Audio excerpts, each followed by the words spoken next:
Ladies and gentlemen, welcome back to another episode. The hardest part in today's society isn't that we lack opportunity, rather, it's that there's too much noise in the day and age that we live in. Algorithms, fake gurus, conflicting voices in entrepreneurship, faith, and life. They all have a way of pulling at our strings and making us get lost in this overwhelming opportunity overload. I want to dive into it and talk about some certain things that I've realized, learned, and overall just have been thinking about recently in the age that we live in with the mass opportunity to get things done, as well as just having so many things that we have to get done. So without further ado, let's get right into it. Now recently, I heard a very, very powerful concept by Kevin O'Leary on the Diary of the CEO podcast, where he talked about signal to noise ratio. And I really want to talk about this because I think it's extremely important in the day and age that we live in. Now, signal equates to clarity, truth, wisdom, and the things that you need to get done during that day. And now noise is distraction, trends, endless things that you don't really need to do but you still do that don't really move you forward. And we have to realize this ratio. Steve Jobs, as Kevin O'Leary mentioned, had a ruthless amount of really, really good noise to signal ratio. He said it was about an 80 to 20 ratio. And I think that is extremely important. When you let things into your life that distract you from your purpose, from your mission, from your values, you have to understand that it can really, really take your mind off of the process and where you need to go. So you have to understand the perspective shift that needs to happen in order to get to the place and the destination you have to get to. Something that I like doing is, instead of having a full-on to-do list, just have 3 things that push the needle forward the most. And you have to get them all done ruthlessly. This is what Kevin O'Leary said about Steve Jobs. You have to understand that if you can put your work and focus in on what truly matters and what moves the needle forward, you'll get stuff done quickly, ruthlessly, and it will get done fast, efficiently, and the company will move forward. Your project will move forward. Your faith journey will move forward. When you can actually focus in on the thing that you're trying to do without any distractions, you'll be amazed with what you can complete. I've, over the years, have learned that rather than chasing quick hits of dopamine, it's very, very much so that in the boring, laborious works is where most of the growth in life happens. You realize that that boring and mundane and horrible workout actually was probably the most beneficial thing that you did this week, because it taught you that you'll still go to the gym even when you don't feel like it. Or maybe that diet that you really didn't want to have is something that will get you to the next destination. You have to understand, you have to realize the power of compounding boring work. Everyone does it, there's no shortcut, and everyone has to have an everyday understanding. If you consistently put in the boring work, over time you will get the result that you're looking for. Now, in Stoicism, there's a very, very powerful philosophy by Epictetus, which says, if you want to improve, be content in to be thought foolish and stupid. So what does this mean? It means signal is discipline and noise is the other people's opinions. You have to understand, if you're going to do content, if you're going to do a business, if you're going to do anything that's not traditional on the path to the world, you are going to be judged. If you are a Christian, you are going to be judged. But you have to understand that that is what happens. Noise is other people's opinions. Discipline is the signal. Too many strategies kill focus. Like, if you have 10 strategies to do things, it's going to kill your focus. If you focus on one thing and you go all in on that thing, or you go all in on that one concept, you'll get a lot further because you have less things to focus on, which means that you'll have more focus on that one thing. I think it sounds simple, but not many people go about doing it. So I think it's extremely important. So ask yourself today, is this helping me move forward in my life and my journey? Or is this just keeping me busy on a day-to-day basis? Is it just filling my time to, I don't know, at the end of the day, say that I did this many things on a certain day to feel productive? Or is it actually moving you forward to that thing that you want to get to, that job promotion, to that business idea, to that end goal of that faith journey? Whatever it might be, you have to understand that you have to ask this question before you do everything. Is this getting me closer to my goal? Or is this just trying to fill my day and fill a void that I'm trying to fill? Now, I think the constant noise that we live in causes us to have information overload, and it causes us to have paralysis in doing things that we know that we should do, and we overthink everything. So what do I mean by this? We look online, we see so many different perspectives. You see one person saying this thing, you see another person saying that thing, and you get overwhelmed. Maybe you don't realize it in the now, but I'm here to tell you, we're not supposed to have that many opinions, thoughts in our brain at once. And I see the effect daily. I look back and see, wow, Alan, you really can't focus as much as you could like even like a year ago. Like, it's crazy how much you can change for the better, but also for the worse. When you have so much information, you get overwhelmed with the small things and you think, okay, what do I want to do this time? And you consistently ask ChatGPT what to do. But you have to understand, if you don't use your brain, you're gonna lose it. So if you keep asking ChatGPT to answer all your questions, if you keep asking AIs to answer all your questions, if you keep going on social media to answer all your questions, you're gonna basically make your brain kind of fried because you're not using it. It's the same with muscles, right? Like, if you don't go to the gym for a really long time, you're not gonna have the physique you want. And eventually, your muscles are gonna start to fade. If you don't do anything about it, it's going to go away. The same thing with your brain. If you don't use it, you're gonna lose it. So keep using it, keep challenging it, do hard things, learn new languages, do chess, play chess, things that activate your brain, because it's extremely important to use it so that you don't lose that part of your ability to think creatively, think critically, think very deeply on topics that other people don't think of. Because if you do, then you'll get very, very far and ahead of other people who don't and who confer with AI. Now, don't get me wrong, AI is an amazing thing and I use it daily, but you have to understand the use case of it. If you're asking, how do I do this? How do I start this? Give me a step-by-step, blah, blah, blah.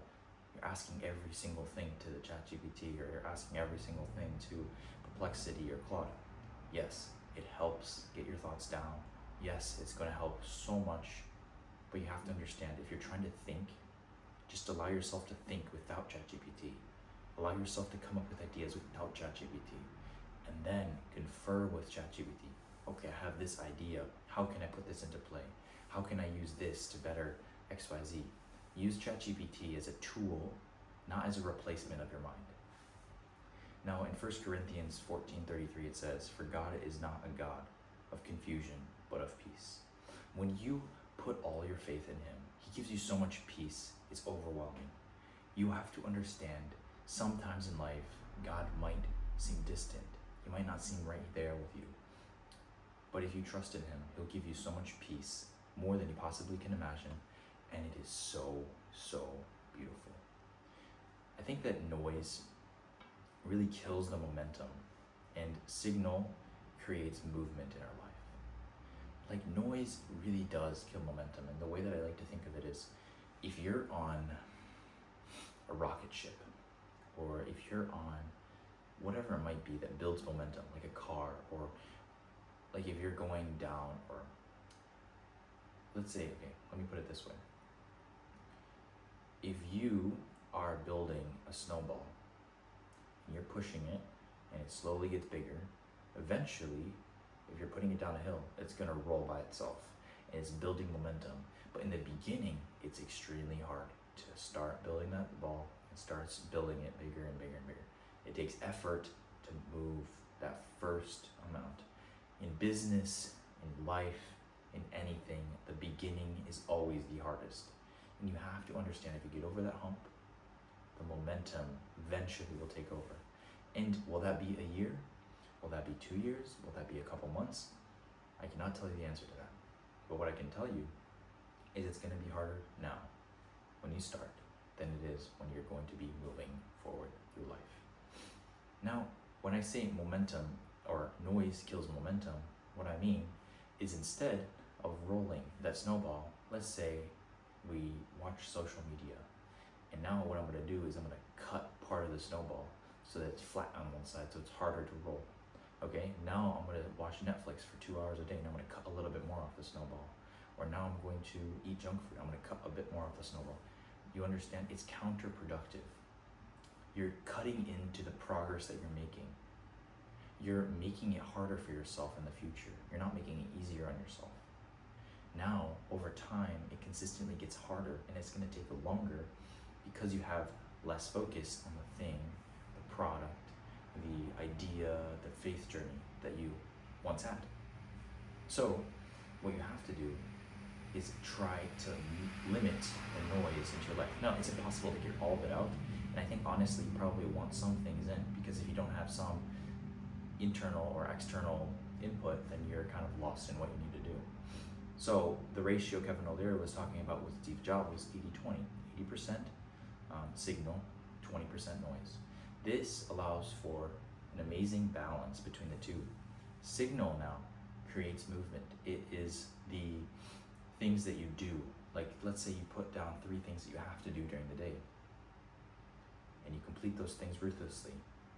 Now maybe you'll get a little bit distracted, a little bit in shallow work, maybe you'll get a bit taken away by doing the things that you might need to do, like chores or whatever.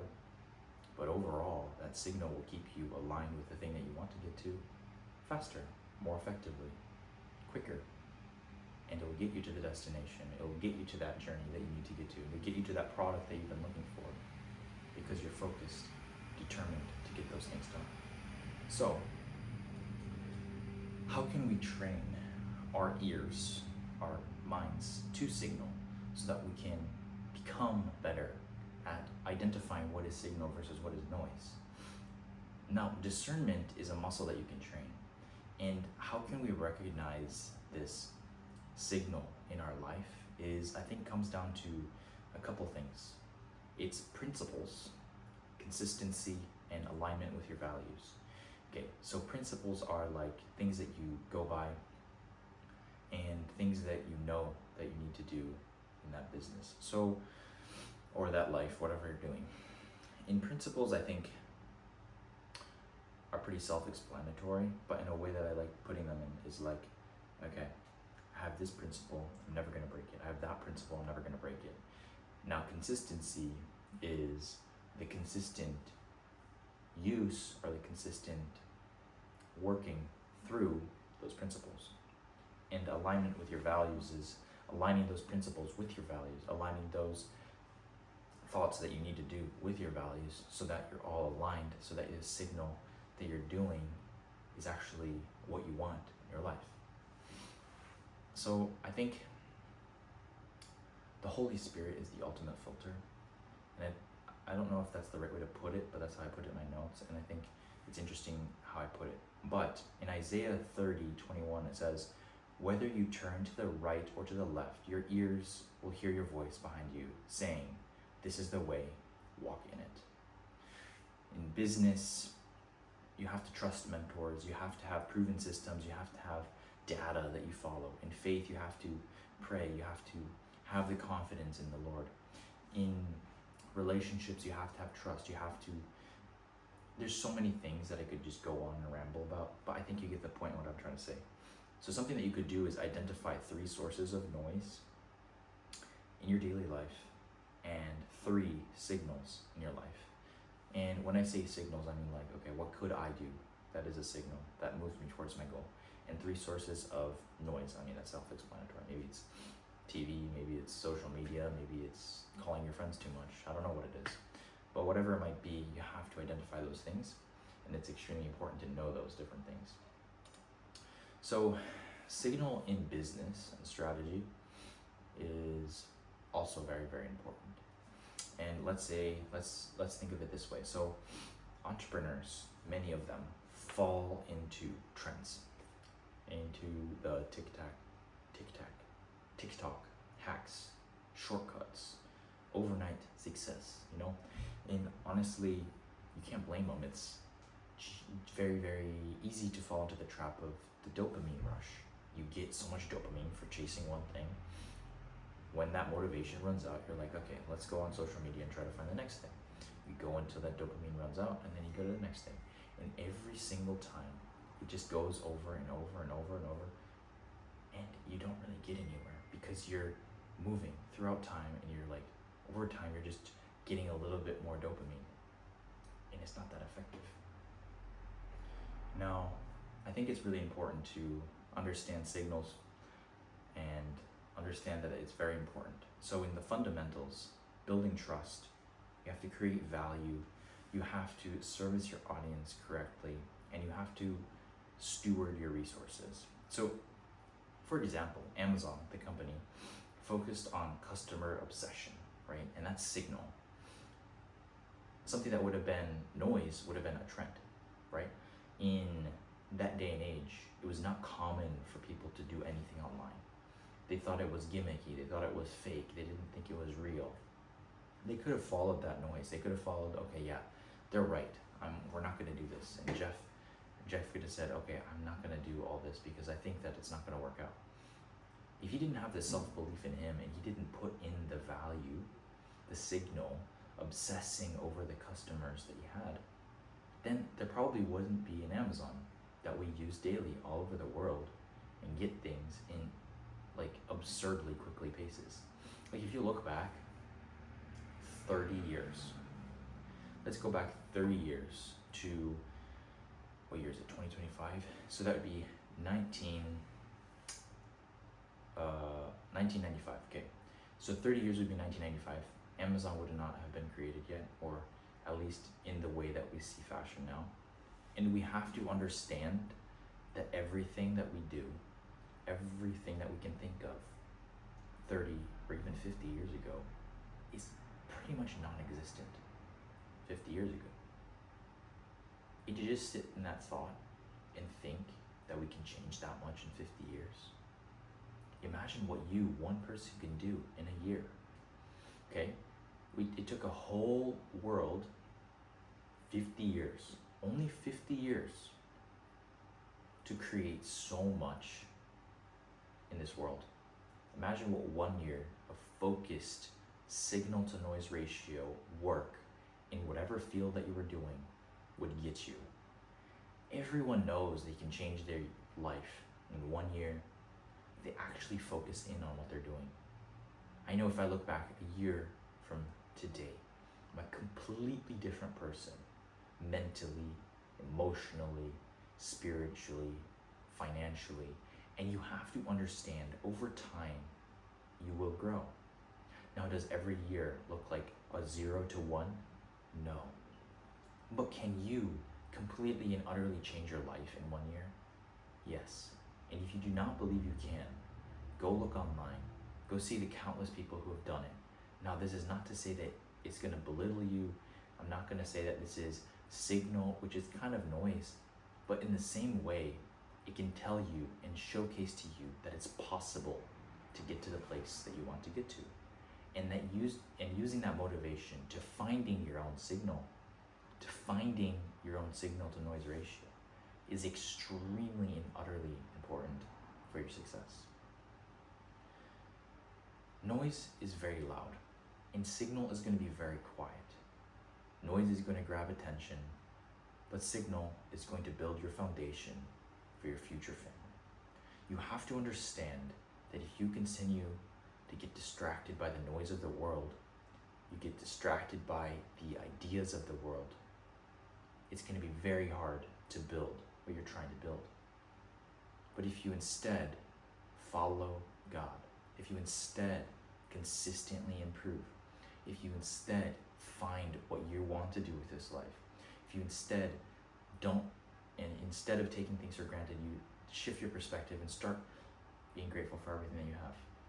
If you instead start serving, if you instead start being humble, if you start thinking of other people, if you instead start glorifying God in everything that you do, your life will be magically improved. Now, listening to God's word over culture's chaos is extremely important. In Romans 12:2, it says, "Do not conform to the patterns of this world, but be transformed by the renewing of your mind.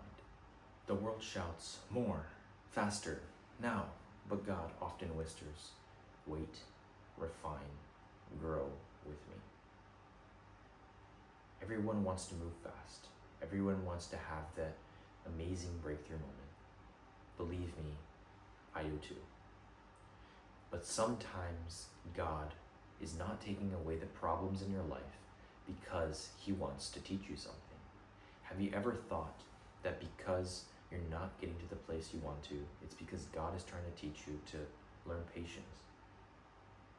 Maybe he's trying to teach you to learn how to forgive. Being able to change your perspective and understand that your timeline is different from everyone else's is extremely vital to the success and to the well-being of your life. I think Signal often feels very, very boring, very, very mundane. Disciplined daily habits, they're not interesting, they're not flashy, right? Like, when I go online, everything feels perfect. And this is the danger of online. Now, there's a beautiful part where you can take inspiration and say, oh, this is possible. But then there's also the part where it's like, okay, they don't have any problems.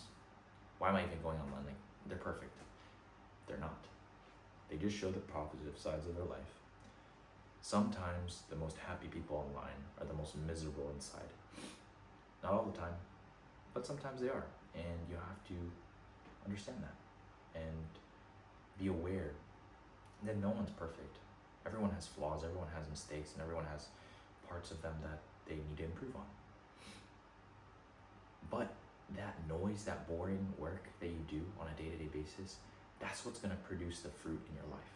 Not the noise, not the motivation, not the jealousy, not the things that you will see online that might be inspiring, that might be trying to get you to do something else. It's always the boring, mundane, consistent work that gets you further, that gets you to the destination, that gets you to that goal that you need to get to. So understand that and use that to work on yourself daily, consistently. Over time, it will compound into a magical and very, very powerful thing that you can use to improve on yourself. Now, Marcus Aurelius says, if it's not right, do not do it. If it's not true, do not say it. I utterly love this because if it's not right, then why would you do it? Like, morally, if it's not right, why would you do it? If it's not true, why would you say it? I mean, why would you lie? Now, I want to say, and I want to be very clear, noise is very loud, and it will always be louder. It will always be louder. But if you train yourself to hear signal, you'll never lose direction. If you train yourself to hear God's word, to hear God's guidance, you will never lose your direction. If you lean on him and trust on his timeline, everything will work out in the end. If you take one thing from this, just take and cut out one piece of signal. Just please cut out one piece of noise and replace it with one piece of signal. And that could be literally taking one piece of noise and replacing it with scripture, habit, or a mentor that could teach you, lead you to success, lead you to a better life that can compound over time. Success isn't about finding noise to listen to. It's about turning your life into the right signal and tuning your life into the right signal. You have to understand that everything in life is up for the taking. It's just a matter of if you're willing to put in the work and understand that you can do it and have the self-belief that you can change your reality. I love each and every one of you. Thank you for listening to this episode. And I'll see you guys next week for the first episode in October.